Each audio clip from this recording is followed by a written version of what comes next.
Today on Elon Magazine Online. How in the world can a teacher handle a situation where these kids love to put their hands on each other and be around each In other? large spaces. We were going to do an A day and a B day, so half our students would come one day and the next would come the other half. I like the flexibility that the virtual school would have offered. I can start when I want to start. The school is doing everything in their power to keep kids safe. And if he needs to come with me to the grocery store and I can't get him to keep his mask on in the grocery store. Minister SAT in the fall. Hello and welcome to M Magazine. I'm your host, Desnay Young, and today we will be discussing a very important topic, the reopening of schools amid a global pandemic.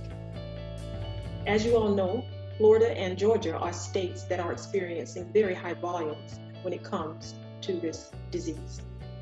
Joining us from Georgia today is Tara Walker, who is a principal at KIPP Vision Academy. Also from Georgia joining us today is Brandy Saw, a senior director for the College Boards and an educator with over 20 years of experience. From a parent's perspective and residing in Orlando, Florida, Orange County, joining us is Shira Salters, who is a retired stay-at-home mom, and Courtney Rickman, who works in the food service industry. From the Miami area joining us today is Crystal Armas, who works for Amtrak Corporation. First of all, I want to thank each and every one of you for joining us here at M Magazine for a very important podcast on reopening of the schools. We have invited parents as well as educators here to discuss their perspective on the reopening of the schools, how the reopening is being handled by educators, and what parents or how parents feel about sending their kids back to school or keeping them from school at this time.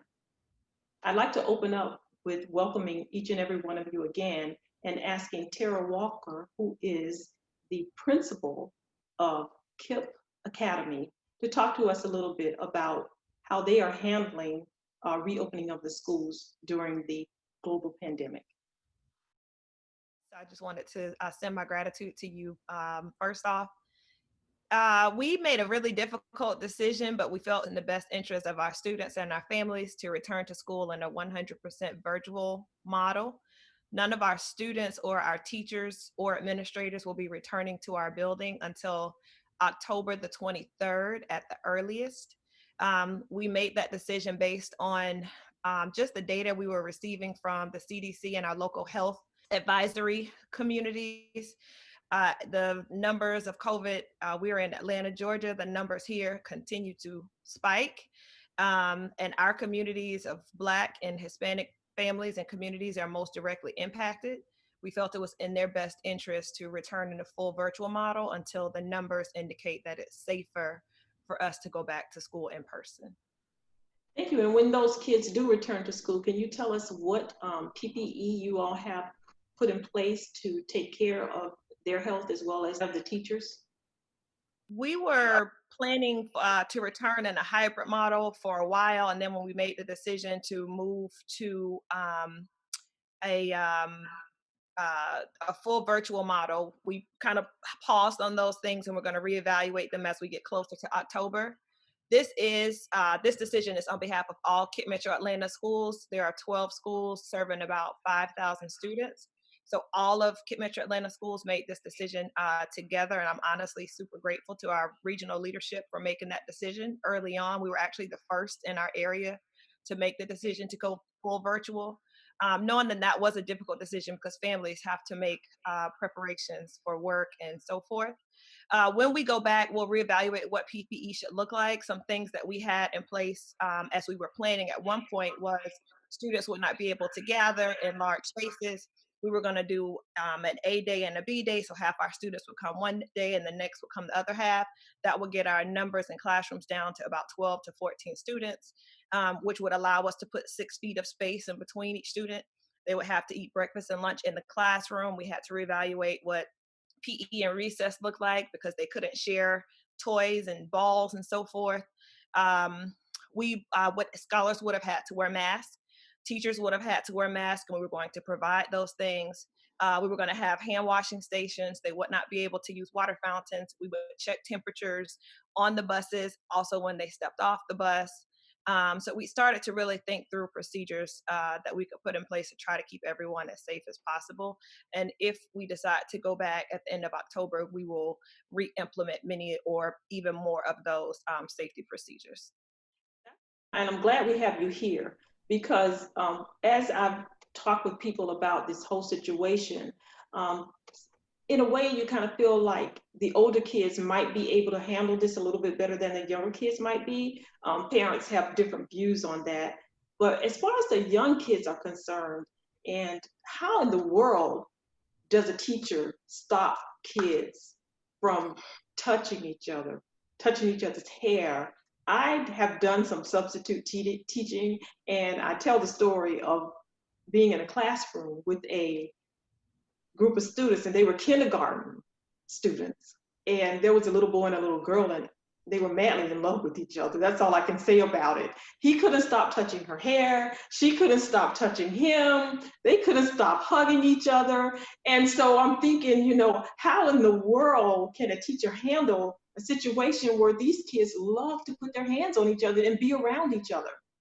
Developmental years, they learn and grow, and they build trust in their environment through touch, right? Through touching things, through touching people. That was a part of our consideration in determining whether or not we could go back safely.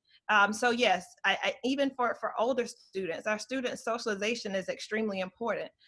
Students have to be able to talk and engage and have discourse, not just like formally from a in a learning way, but they have to be able to just engage with one another. And knowing that we will be bringing them back into our building, but saying, don't talk, don't touch, that's almost cruel, you know, in some ways. And so we were thinking through ways to navigate that. But in a virtual capacity, we can offer that where students are able to engage with one another. It's different and it's virtual, but we feel that we can still meet that need of our students in this virtual way. So I definitely agree with you on that. Crystal, how are you today? I'm doing well. Yourself? I'm doing very well, thank you. So you have made a decision about what you will do about CJ. Can you tell us a little bit about that, how old CJ is, what grade he's going to be going to, and why you made the decision that you did? Sure. CJ's 7 years old. He's going into the second grade this year. He's also in a charter school here in Miami-Dade County. As you know, I think we are like the hottest spot in Florida that you could be in at this moment. We made the decision to fully go virtually. Not that we even have an option. That is what they've actually mandated for our county at this moment. When the options were still on the table as far as going in and then A/B setting or virtual or returning back, we completely chose virtual. The reason being is for the safety of his health. As far as him going in, knowing that he's 7 years old, I can take him, you know, if he needs to come with me to the grocery store and I can't get him to keep his mask on in the grocery store while he has a tablet in front of his face while I'm doing food shopping and he's in a cart. I'm constantly having to remind him, CJ, put your mask on. CJ, put your mask on. Granted, as you just mentioned, there's a lot of touching. There's a lot of high-fiving, playing. He's a boy. He likes to get on the floor. He's a flip master. His hand, it's like, it's ridiculous. It's ridiculous to think that he has to go into a setting where it could be potentially contaminated completely, and he has to be treated almost as if he's in a prison system to say, don't touch, you can't do this, don't put your mask down, you can't hug him. It's like, it's not fair to him in a sense to have him in a setting where he's so controlled versus where he can be in the house, in his own comfortable environment where we try to be as OCD as we can to keep this house completely, you know, clean and do what we can. Thank you, Crystal. Here in Orlando, Florida, Orange County, we are dealing a lot with having high cases. So at first, we were talking about my grandson and my grandchildren in general, and we were talking about them attending virtual school versus going back to school. Shira, you have some very interesting opinions about that. Would you share with us what you decided to do with your children? Talk to us a little bit about how many you will be sending back or not sending back this year, and why you made that decision. I knew that we were in a very, you know, unfortunate situation. And while I have total faith in, you know, our school system, Orange County schools, I think they did a very good job as as well as they could do with what we were faced in such little time, because here in Orange County the kids went out for spring break and they never returned. So everybody was scrambling trying to figure out what they could do. So I think that they have kind of gotten everything together, but for me I just feel like I'm going to piggyback off Crystal a little bit, that with having a kindergartner and a fifth grader, I think that teachers genuinely are very loving and they are trying to do, the best for the students that they could possibly do. But with them knowing that our children are probably asymptomatic and just spreading, and them trying to, take care of themselves and their health, I don't see how they could give their all as a teacher, because they have to worry about their families as well.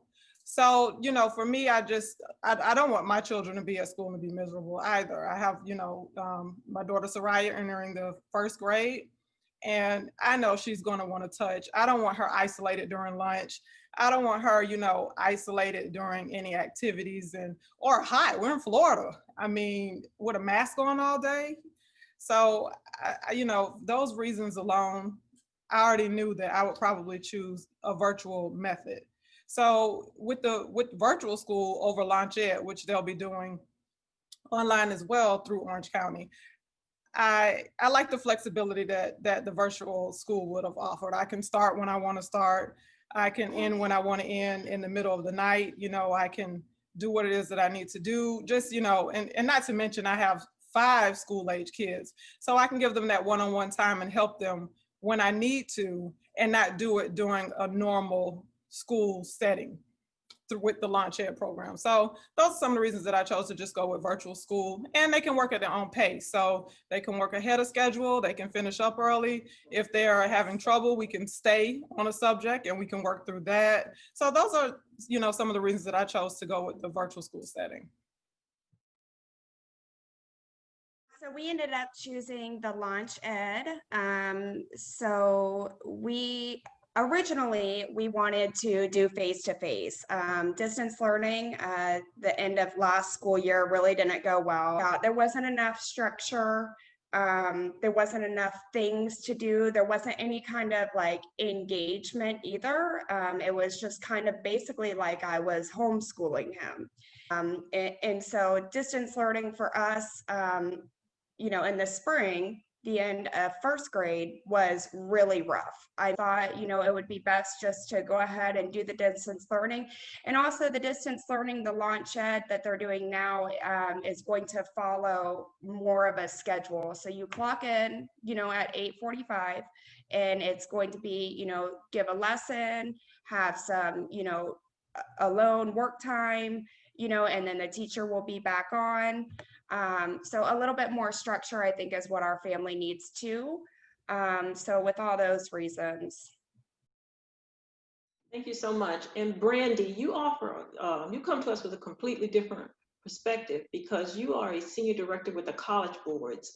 Can you tell us a little bit about what you've encountered? I mean, we've got all these kids who are getting ready to graduate or have graduated over the last few months, and there was state testing involved, and how was that handled during a pandemic? Can you just give us a little bit of insight on what it is and how coronavirus has affected what you do? It impacts us both personally and professionally. So I'm fortunate enough to see it. My husband is a middle school teacher. I have a middle school boy.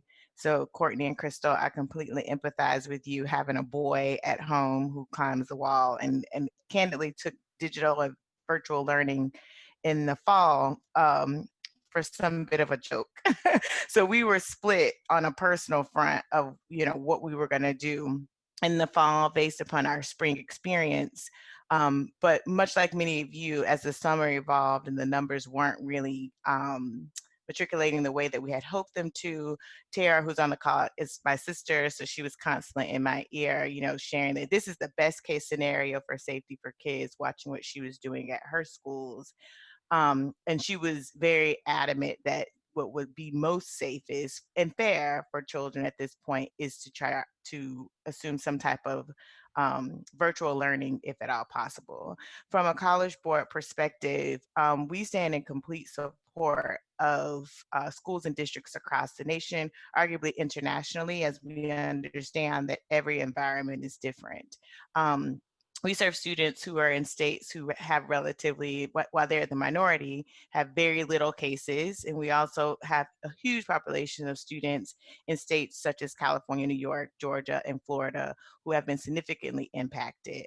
When you look at it from an international perspective, some of our countries are not dealing with this to the capacity. It just varies very differently. And so we have to lend very much on just local safety and security guidances as they become available. With that said, we have revamped everything we do at the board. The College Board supports SAT, PSAT, and advanced placement as well. Probably the best way to capture those changes and safety metrics are through our website, collegeboard.org, where we have an entire page that's been dedicated to helping families understand how we're in lock arms with them with ensuring safety as they engage in our programs. We will administer SAT in the fall, but it is important to note that test centers and when students take an SAT on a Saturday, that is contingent upon that test center location. So if that test center location is a hot spot or is not safe, and that school is not open, most likely that test center will close as well. If you're in a school where you're offering face-to-face instruction, your student can take an advanced placement course in that school. However, if you're not, we have an entire system of supports through advanced placement classrooms that students can engage in virtually online. And so what we've done is tried our best to continue to work as good partners to schools, districts, and families throughout the nation. And so we want to meet you where you are, but we do fully recognize that safety and security of our families, of our teachers, of our communities is the utmost importance. Shara, I wanted to ask you, you have someone that's going to be a senior this year. How is she feeling about virtual learning? Is she aching to get back on the campus, or would she rather be at home? It's a little bit difficult because I actually have Sage, which is my daughter going into ninth grade as well. So she was very excited about the whole high school experience. And then I have, my senior Sanaya, which, it is her senior year. It's prom, it's, grad bash, it's all of those things that will be happening this year. She, however, I think what really gets them through it all is knowing that so many people in our area have opted to either do launch ed or virtual school.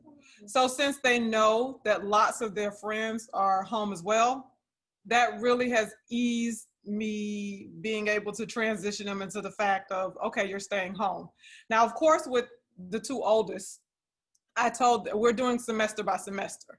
So I signed them up for virtual school for the entire year, but with virtual school, you have the option to just complete the semester and then transition them back over to high school. So, I gave them, probably more false hope than what the reality of it all will be. That, after, the fall and winter passes, we'll see, well, not really winter, but after the fall passes and we're into a new semester, we'll see what's going on. And we'll see if they're able to, return to school and complete that last semester in their high school. Brandy, also, I want to talk a little bit about, your son, because I believe your son, does he still play baseball? Yeah. Mm-hmm. So how are you all handling to play sports? I don't know if he was playing for a team at school. I don't know if he was playing league ball or anything like that. But I mean, has he resumed that activity, or does the school offer, he's doing virtual learning, does the school offer him the opportunity to participate in sports? So, George is in that sweet spot where that he's in the 8th grade. So he's transitioning from middle school until high school, right? So some of his friends or, some of his friends' siblings who are in the latter high school years. Participation in sports, when you start thinking about a scholarship aspect, not being able to play really is a non-negotiable. Like, kids have spent their entire life preparing for these 11th and 12th grade years to get a scholarship, ultimately to go to college. George is in a little bit of a sweet spot in that he's in middle school, right? This is a key time. He's preparing to go to high school. His body is changing. He's more physically aware of what it takes to be athletically competitive. But we have a little bit of leniency about like how aggressive we want to be with the return of him going back to sports. So you may have remembered in the spring, towards the end of the spring, we began to see the curve going down, particularly, throughout the nation, somewhat in Georgia. And our governor was Johnny on the spot and first to open the state back up. In turn, within weeks, we saw cases respike. And just like the infection rate, like almost magnitude overnight. Before that happened, we did allow George to go back to playing travel baseball, but that came up with a lot of conversations from the team, from the coaches, from the parenting staff. And one of the things that we decided to do was to take control of how safe our kids were going to be as they engage in baseball. Baseball is a unique sport. It does not have as much as the, touch and physical swapping of bodily fluid as some of the other sports. And so really our concern was a lot about the dugout. The dugouts are typically pretty small. It's almost impossible for you to initiate 6 feet apart. So it was incumbent upon us as parents and as a coaching staff to ensure the safety of our boys. I will say that we played 5 tournaments and probably 15 teams, and we were the only ones who implemented such safety protocols of having kids in a dugout outside of the dugout. Like, they purchased their own chairs and we bought tents. And we spaced them 6 feet apart. They had their own masks at 2 different one's around the neck, one across the face. And then they were kind of practice safety and procedures in practice. We were probably the only team that implemented those safety protocols, but we finished our last tournament last weekend, and I was beyond blessed that no one was impacted or anyone got ill from this baseball season. Moving forward, football tryouts are next week. He has expressed an interest to want to play football.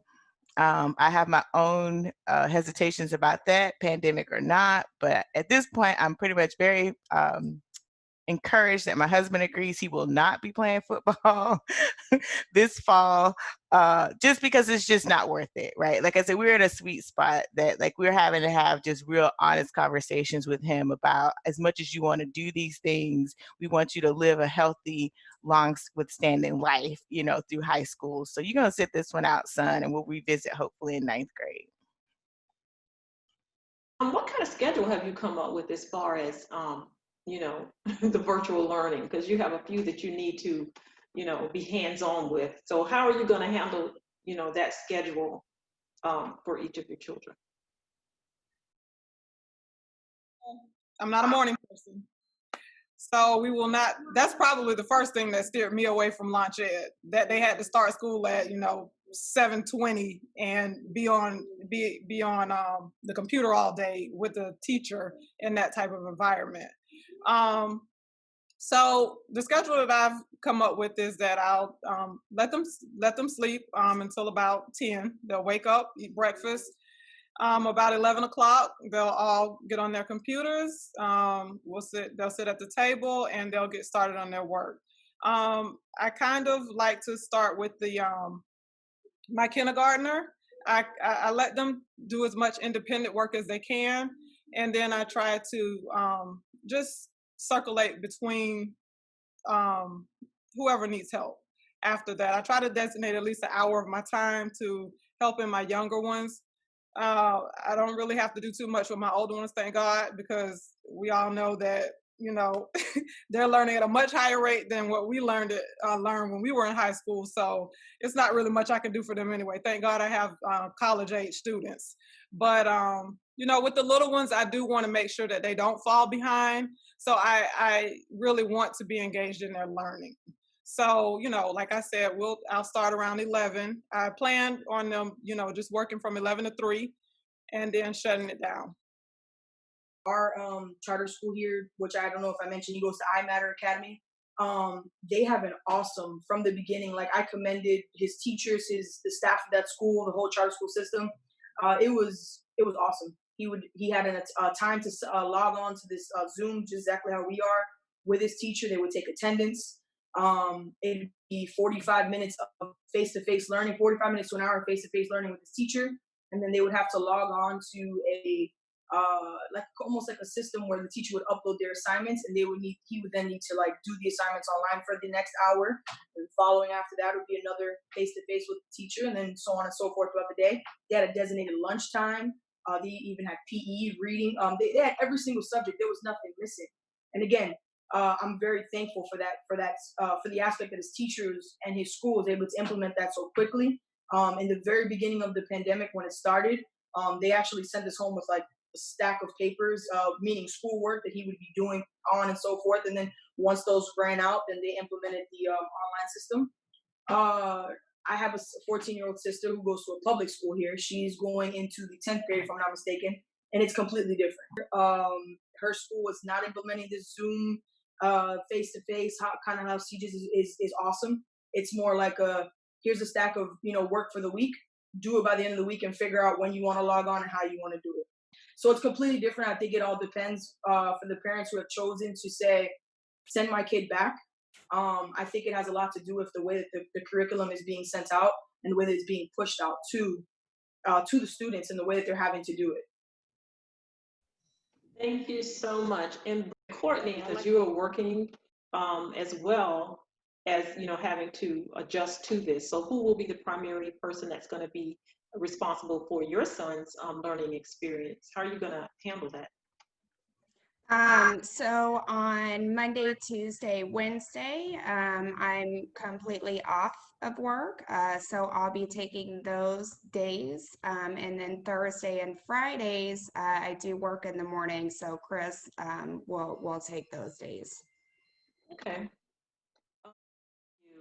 Crystal, who is going to be the primary person responsible for CJ's learning experience this year, or until they get ready to go back?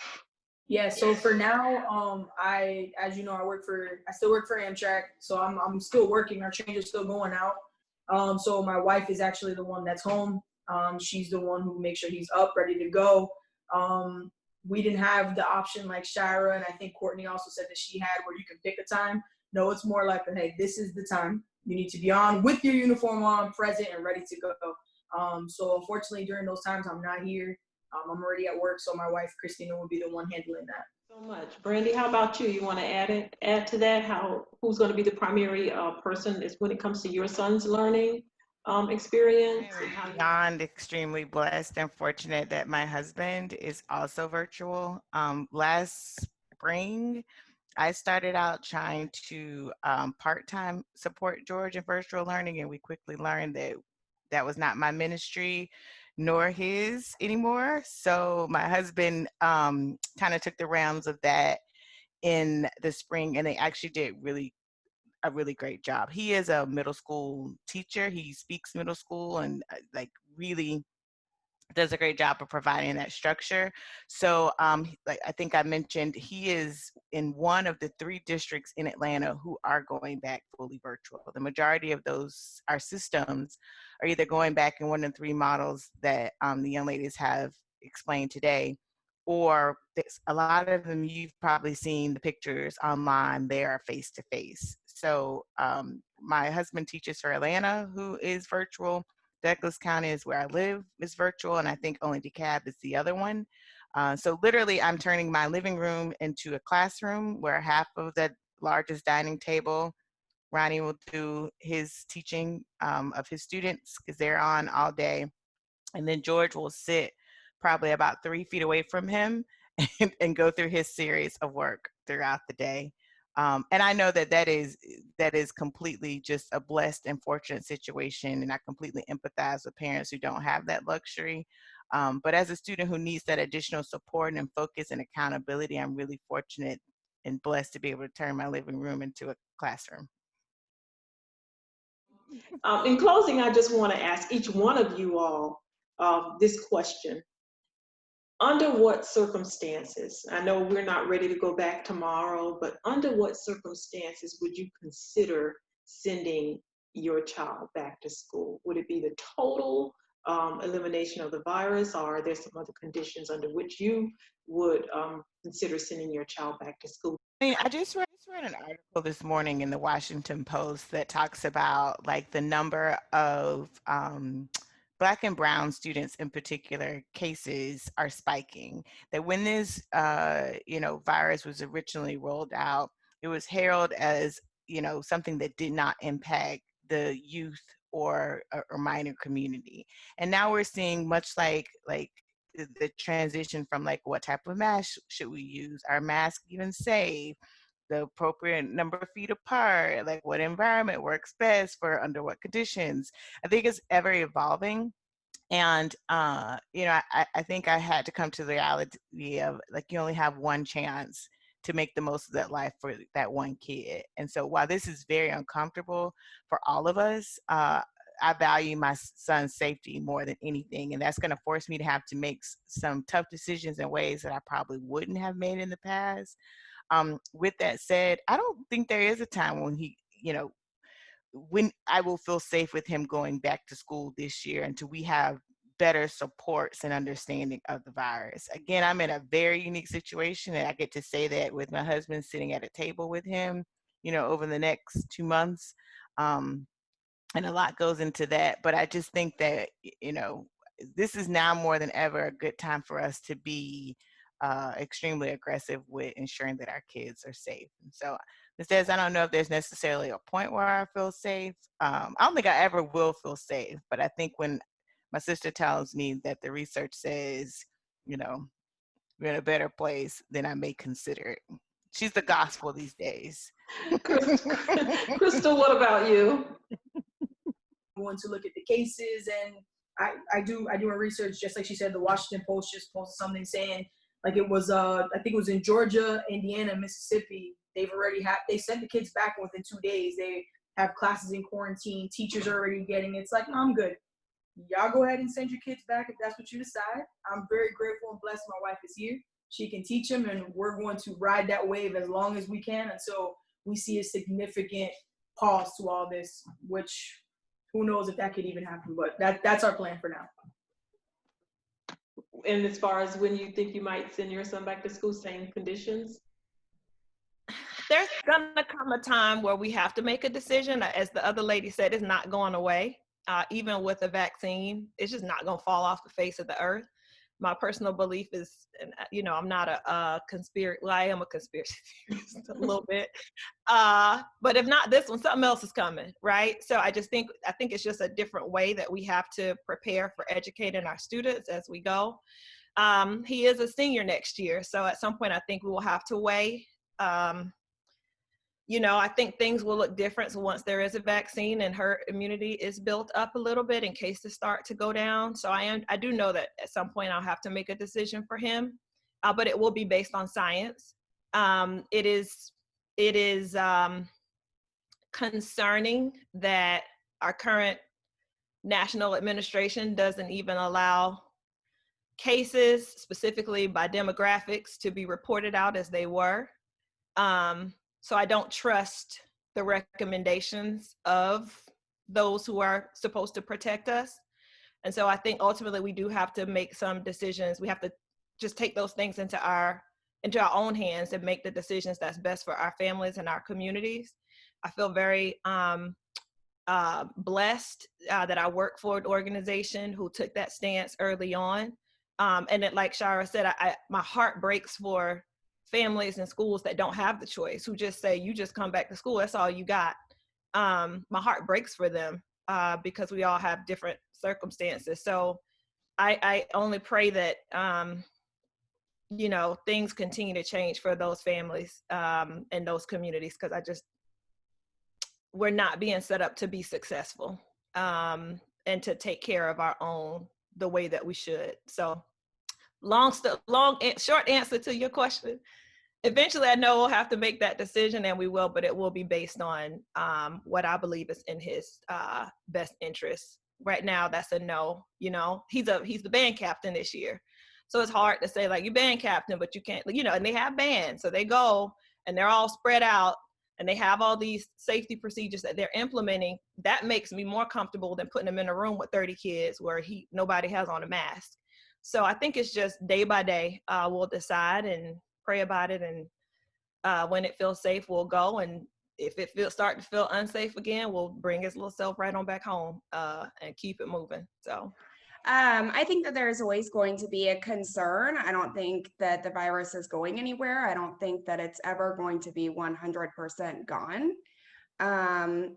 With that being said, in order to send Carson back, I would have to see and ensure that the school is doing everything in their power to keep kids safe. And also I would need to see, you know, statistically, you know, make sure that, you know, there's not a lot of cases at his school, like kind of just, you know, see how things are going in order for me to feel comfortable sending him back. Also probably, you know, talking with other moms and seeing, you know, how their children are dealing with going back to school with all of, you know, the restrictions that are put into place. And so I think that, you know, only time will tell. Thank you. And Shira?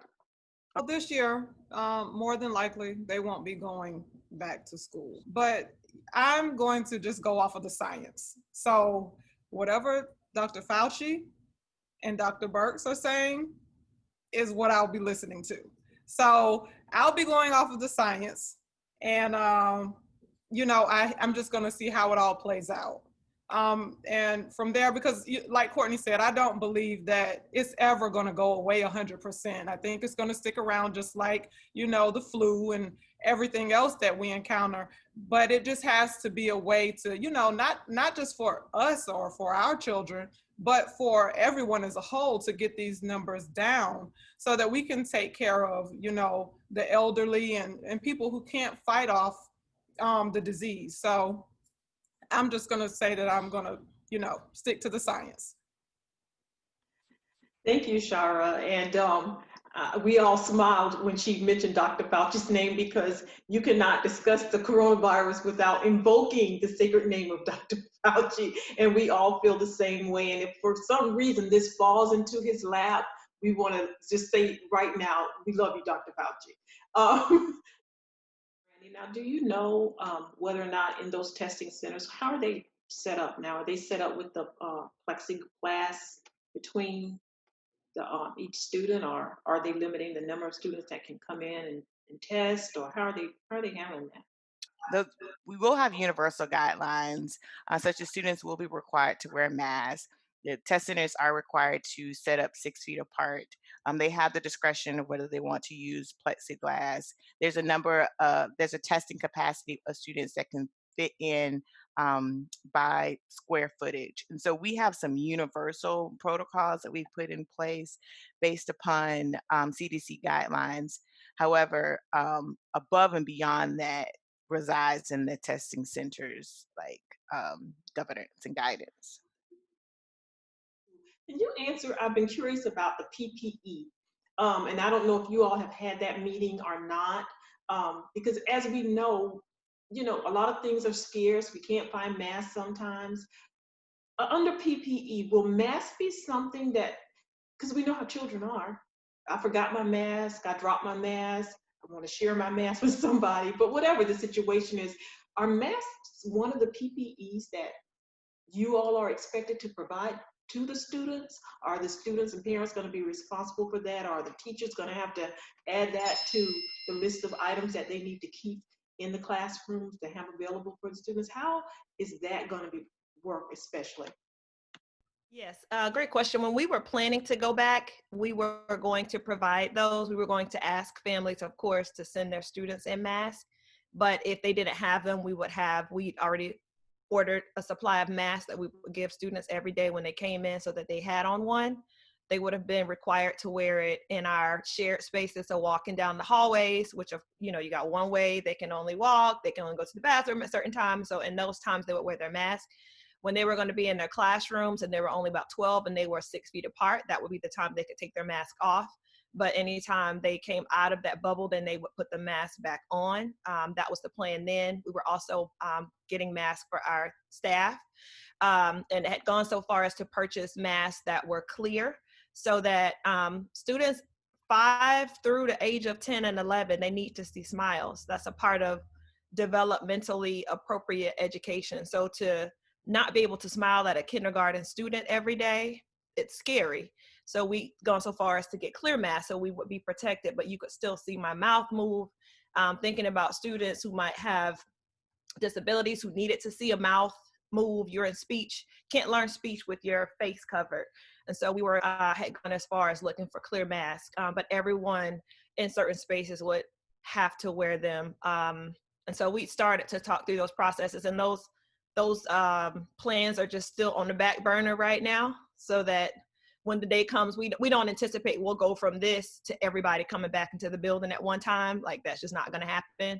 So however we go back, we know it'll be a transition. And so we're just holding on to those plans to revise them according to kind of where we are with the virus at that time.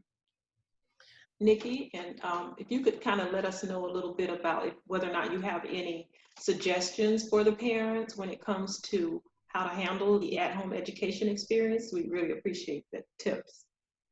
That way, I think some things that we recommend are one, like choose what works. I heard Shara say getting up at 7:30 doesn't work for her or her family. It makes sense to try to choose the format that does work for you. So I'm glad that there are options like the Launch Ed that you all were speaking about. Setting up just even within whatever format you use, setting a schedule, some type of schedule or a flow that they can follow every day is helpful. Finding a consistent place that they can work is helpful. If that's like, allowing the student to help decorate it. So maybe they want this kind of poster in their workspace. They want it by this window, but just giving them a consistent space to log in every day to do their work is also really helpful. And then just as much as possible, having some type of schedule for them to follow. And then I would just say definitely stay in contact with your students' teachers. I think that is most important. Most teachers at some capacity are still caring for their families as well. And so I know teachers are working really hard and they care about their students, but it's just a different way for us to different need for us to communicate and stay in contact with one another. So I just say stay in regular communication with your students, teachers, and school. Thank you so much. And thank all of you ladies for joining us. This was very informative. I hope that you all take away a little bit more information than you came in with. Thank you so much for sharing your perspective from an administrator's standpoint. I wanted to say to all of you, be safe and have a blessed day.